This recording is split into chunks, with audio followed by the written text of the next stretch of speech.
Are you looking for freedom? Freedom from the daily grind and hustle? Or just finding a way to live the life you always wanted? Then join us on the Investing for Freedom podcast. Our host, Mike Ayala, will help you discover new ways to find freedom with tips, insights, and interviews. You'll learn the exact systems he's used to travel the world and live his best life. True success and happiness are all about freedom. And here's your roadmap on how to find freedom on your own terms. Welcome to the Investing for Freedom podcast. Here's your host, Mike Ayala. Tonight, I'm going to talk to you about the Investing for Freedom formula. If you've listened to me for any amount of time, then you'll know this is something that's near and dear to my heart. I talk about it a lot. It's actually something that was crafted over, probably the last 20 years of my life. But the initial thought process started in a story that I'll tell you later. But here's what it is. It's what do you really want? Why do you want it? What are you going to do to get it? Measure results and adjust. Well, it might seem simple, but the reality is if you just apply this process and you really start applying it through your life, you're going to really start seeing how powerful this is. There's the Lewis Carroll quote, if you don't know where you want to go, then it doesn't matter which path you take. That's why it's so important to determine what you really want. And then the reason why I say the second part of this is why do you want it? Because a lot of times if we don't get real clarity on why we want what we think we want, then we may not actually be going after what we really want. And so that second question really begins to identify and clarify why you want what you want, and that'll just give you some clarity. I'll get into the depth of this here in a few minutes. And then what are you going to do to get it? So once you determine what you really want, why you want it, now we've got to begin creating action plans to take us down that road. And sometimes this is a short-term process. It could be something that, we're going to work on for the next month or whatever. And sometimes it's a longer range goal. What are you going to do to get it? So what's the actual method? We'll take this into some different scenarios, but it could be exercise. It could be investing in real estate. It could be starting a new business, depending on what it is you really want. So then measure results. So many times we go through life without a scorecard. We don't actually know where we're at because we don't have a scorecard. We're not actually measuring results. Can you imagine if you did not ever balance your checkbook, which a lot of people don't, but then you also never checked your bank account? How are you actually going to measure results as to what you're spending and what you can actually spend? How would you ever know if you could actually go to the store and buy a carton of eggs? You wouldn't if you didn't have some kind of measurement. Same thing with sales. I mean, any salesperson will tell. I mean, if we're not measuring the close ratio, the amount of leads coming in, the time to close, all of that, we don't know where we're really at. And then here's the important part: adjust. So many times we get so focused on our goals and the outcomes that we look at adjusting as failure so many times. And I'm not giving you an excuse to change your goals or to detour from them or not to stick through with your goals. But sometimes outside forces cause you to change and you need to adjust. We're in a good example right now. It's I think it's April 7th. COVID-19 has just wrecked our entire financial system. It came out of nowhere. So a lot of us knew that some kind of financial correction was coming. The writing's on the wall. It has been for many years. Real estate prices are at the very top. The stock market's at just crazy high. We've been printing money since '08. This couldn't have gone on forever. But the way that it came about and just shut the economy down overnight, we all set goals at the beginning of 2020 that we're going to have to adjust. And sometimes outside forces cause you to have to adjust, and you have to be okay with that. But then sometimes your desires change too. So this is literally a circle.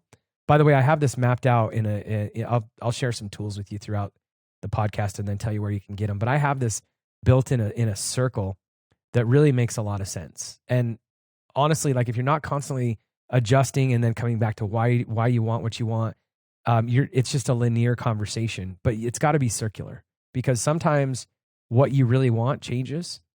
Sometimes what you're going to do to get it changes. And so then you've got to be able to adjust. So let me take you back to where I first started thinking about this. I think I was 26 years old. I had started a plumbing and heating company along with Kara and a partner.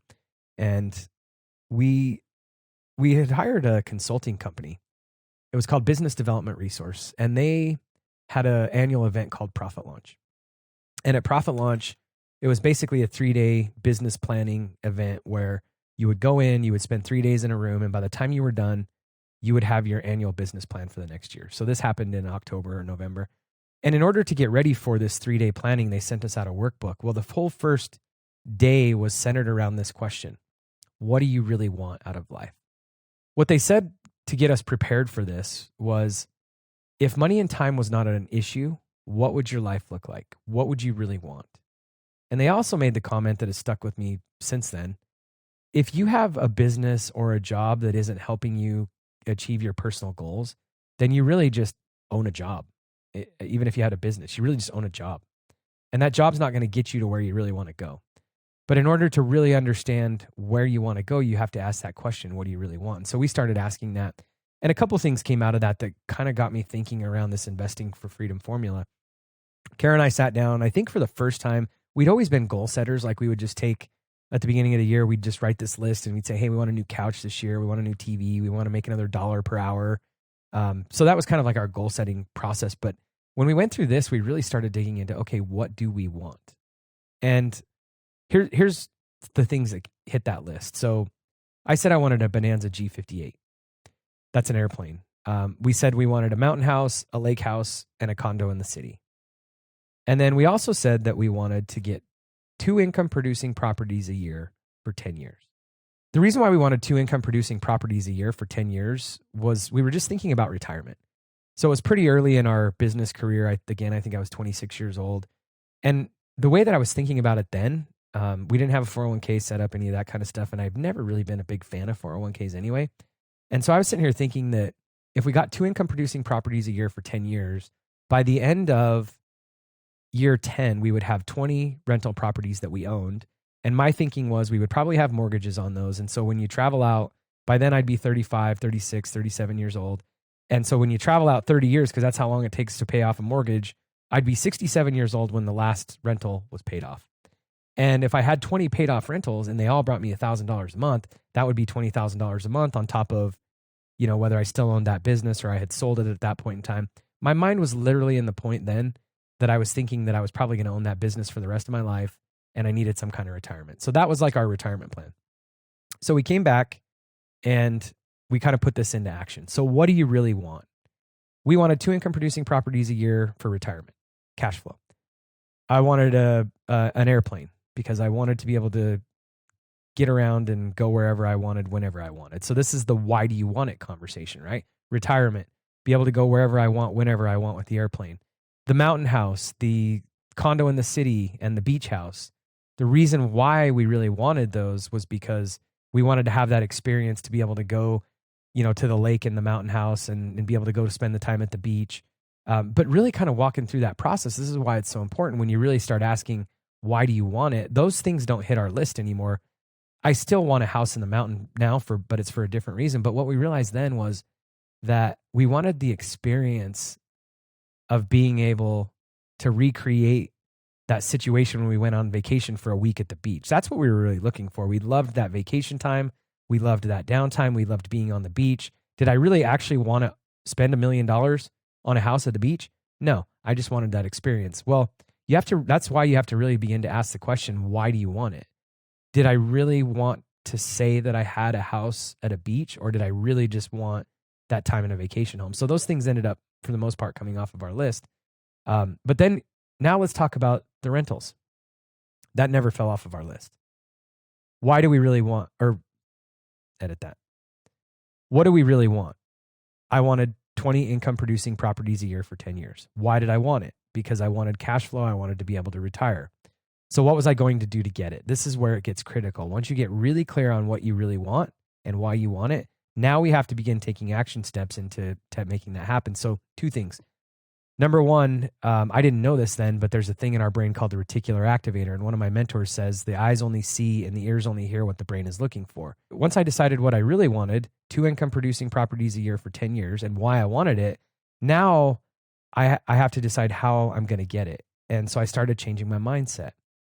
And we were coming back from Sacramento and we stopped at Barnes & Noble. I was living in Elko, Nevada at this point in time. We stopped at Barnes & Noble and there was a CD series there on the discount table. And I don't know why it jumped out at me, but it was one of those experiences where, again, the eyes only see and the ears only hear what the brain is looking for. My brain was looking for advice and wisdom on investing in real estate. So this thing jumps off the table at me and I grab this CD series It's by a guy named Dolph Darush. You can still buy it on the internet. There's very few copies left. I think it's like $150.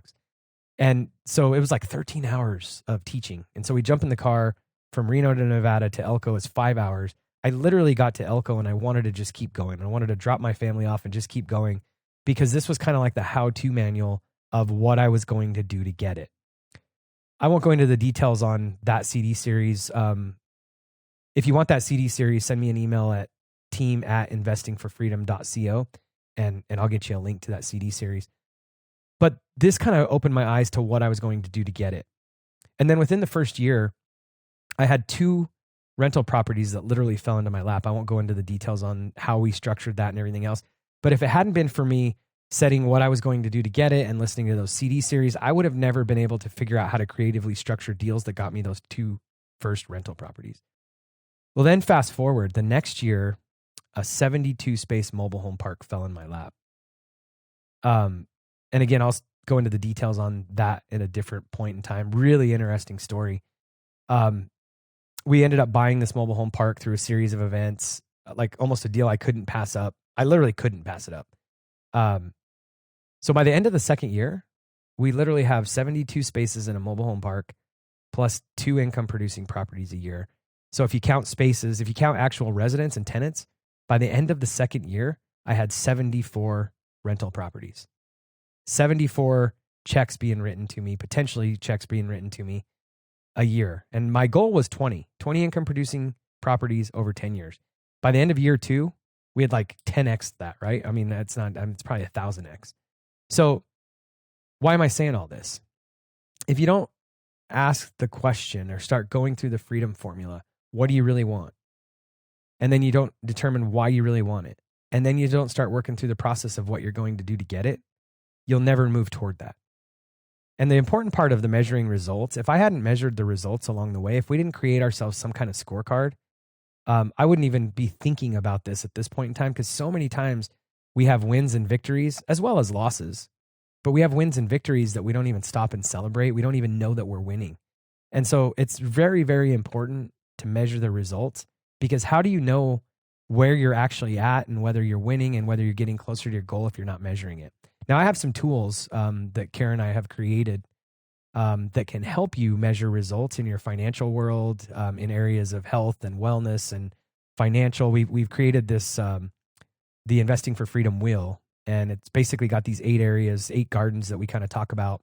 So I've got some tools that can help you measure. If you want to just send me an email at team@investingforfreedom.co and just put in the subject line tools, and I'll send you a link to some of our tools.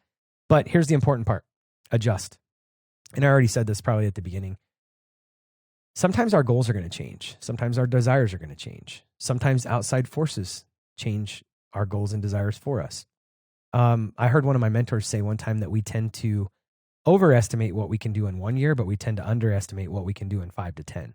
And so this is why it's really important for us to be able to adjust, because you have to give yourself freedom to change the outcomes that you're looking for. So this is really a circular process, and I'm just going to close it up with this. What do you really want? Why do you want it?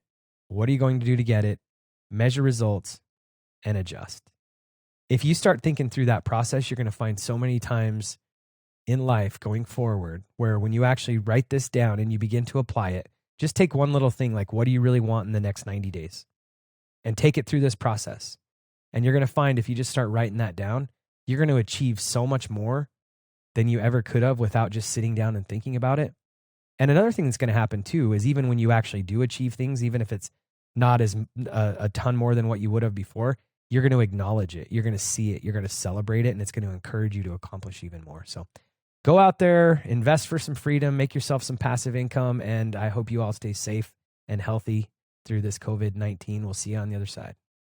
If you found value in this episode and you know someone who's wanting to start or move further along in their journey toward investing for freedom, I would be forever grateful if you would share this show with them and help me get this message out to more listeners. Also, if you enjoy what you've heard, I would appreciate it if you'd take 30 seconds and leave me a 5-star review and share this with your friends. And until the next episode, cheers to moving further along in your journey of investing for freedom.